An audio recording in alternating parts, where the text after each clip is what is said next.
So Kurt, great. Well, one more question. I mean, one of the things we've seen a lot in 2016, or a lot of the headlines, especially in the past few months, is like with the Hanjin situation, with going bankrupt and inventory sitting out literally on the water.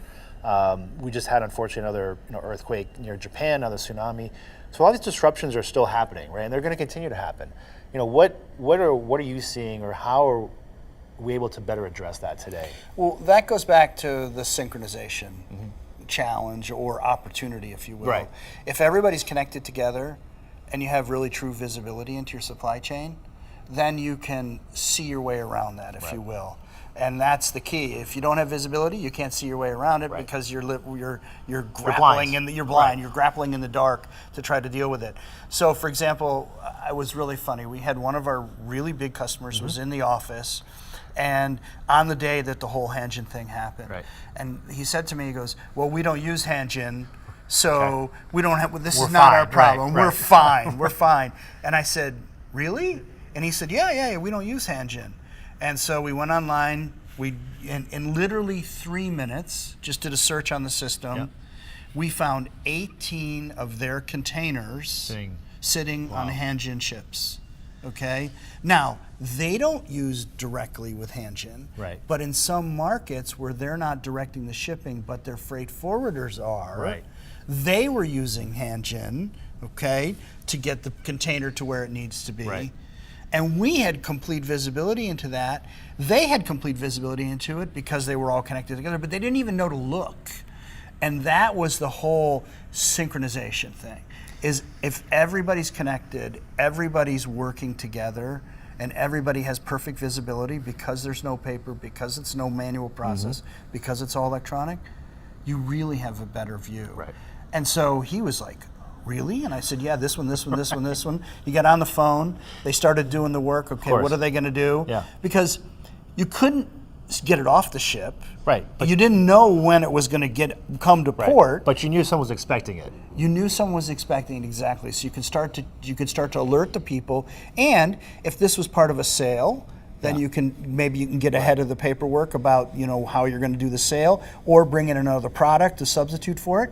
And it's about that level of flexibility that you have when you have this visibility. And I think it's a great point, and I think one of the points you made too is it's not just about these outages, but it's about the opportunities. Yeah, it's a huge opportunity because now you got an outage, and you know what? Your competition, they're dealing with the same issues. So if you can get in front of it, and you can get your stuff there, you have a better chance of selling your stuff. And so it's a challenge, but it's also an opportunity. But in this new world, you're not going to be able to fulfill the consumer need if you're not connected. That same level of connectivity helps you deal with these kinds of disruptions.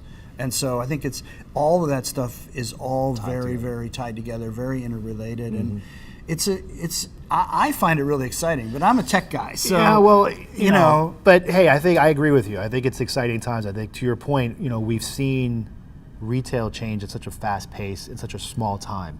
A lot of it driven by us as consumers, a lot of it driven by digital, but it's also exciting. And to your point, I think those retailers that are taking advantage of it are going to win.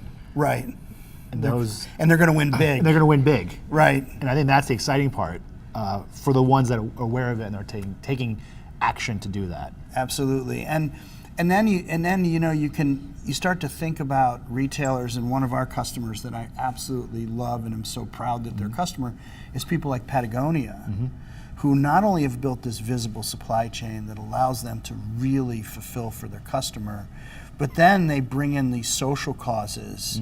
On Black Friday, they donated all of their funds, all the receipts. It was $10 million. It was like 5 times what they thought it was going to be, because the consumer reacted to it.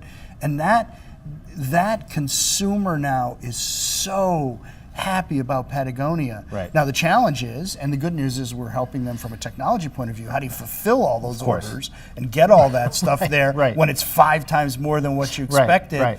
But now you got this great supply chain, you have this social cause, you have this connected consumer. All this comes together to create this long-term value creation that you couldn't do without all that stuff all connected together. And we're so excited to have Patagonia as one of our many customers where they're doing really cool stuff, and it goes all the way back to their supply chain, all the way to their factory. Yep. And how do you tie all that together? Wrap it with a really true social cause, not just a pretend one they course. really That you believe can measure in, and- that you can right. measure and all that, and deliver that. Happy consumer, happy company, happy to be part of their supply chain. And a happy brand, Patagonia being happy as the brand and everything that sustains it. Oh yeah, Yeah. it's an amazing brand. Great. Well, Kurt, this has been great. I appreciate your time, and we look forward to more of these discussions. Well, great. Thank you very much.